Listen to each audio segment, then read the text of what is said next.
Lao Tzu, Tao Te Ching, livre 1er, poème 27.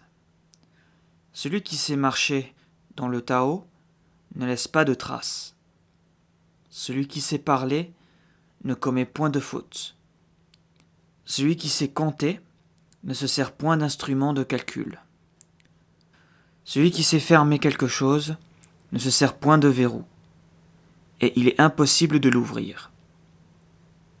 Celui qui sait lier quelque chose ne se sert point de corde, et il est impossible de le délier. De là vient que le saint excelle constamment à sauver les hommes. C'est pourquoi il n'abandonne pas les hommes.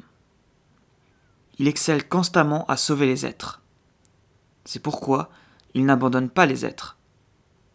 Cela s'appelle être doublement éclairé. C'est pourquoi l'homme vertueux est le maître de celui qui n'est pas vertueux. L'homme qui n'est pas vertueux est le secours de l'homme vertueux. Si l'un n'estime pas son maître, si l'autre n'affectionne pas celui qui est son secours, quand on leur accorderait une grande prudence, ils sont plongés dans l'aveuglement. Explication. Dans un but de pédagogie, Lao Tzu commence d'abord par nous parler de l'excellence dans la pratique de certaines tâches.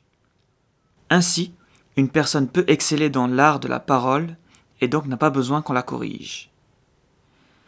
Une personne de même peut exceller dans l'art de bien enfermer des objets de façon très solide sans recours au verrou.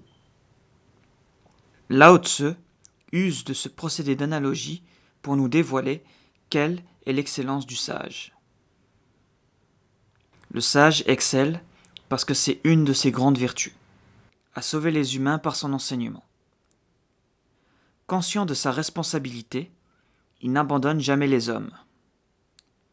Parce qu'il possède cette excellence dans la pratique du Tao, il est supérieur à son disciple. Le mot supérieur est pris ici au sens qu'il a plus de sagesse issue du Tao. Le sage a donc un double mérite, celui d'enseigner à ses disciples et celui de les sauver. Si le disciple a besoin du sage pour accéder à la connaissance, le sage, quant à lui, a également besoin de son disciple pour lui transmettre sa sagesse. Il se forme une union entre le disciple et le maître. Si cette union est rompue par un manque de respect, ou d'un manque d'affection, ou pour toute autre raison, cet équilibre est rompu et tous les deux sont plongés dans l'aveuglement. On constate donc que par humilité, Lao Tzu reproche cette rupture tant au sage qu'au disciple.